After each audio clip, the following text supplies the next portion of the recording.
For my main image on my contents page, I use the quick selection tool to remove the background of my model. Then I use the smudge tool to smoothen out the edges. Next, I use the burn tool to exaggerate the model's muscles, making them appear more defined without altering the size. I place the main image on the right of the magazine, which fills up half the page. For the background, I use a rectangle tool to add a navy blue rectangle that fills the entire page.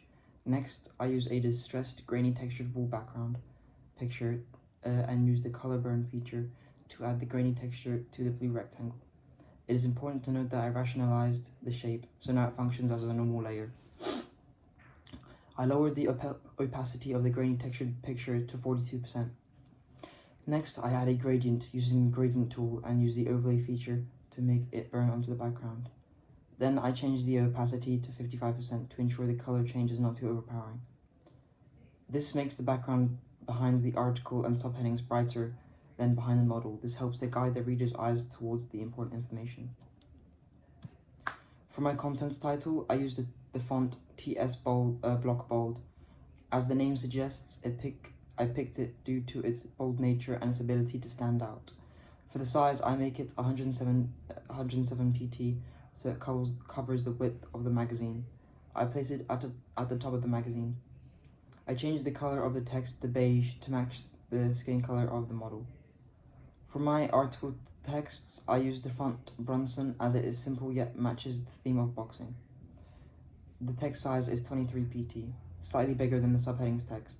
I place the article text on the left of the magazine and move the layer behind the main image and in front of the background to allow the main image to overlap the text.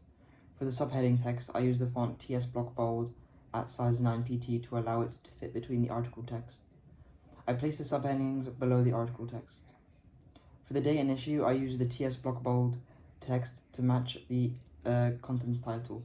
I make the size 11 pt and place it below the contents title.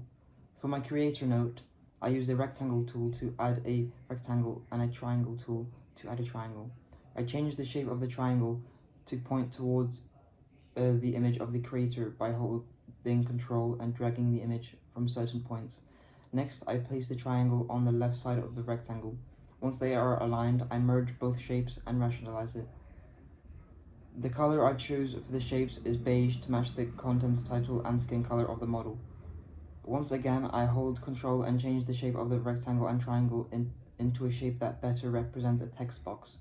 Once this is completed, I add a text box separately and add text. For the font, I chose GT Perlium as it is compact, which is useful as the space allotted is not large. Last, I added a drop shadow, but instead of black, I chose a darker beige color to help the text fit in better with the speech box.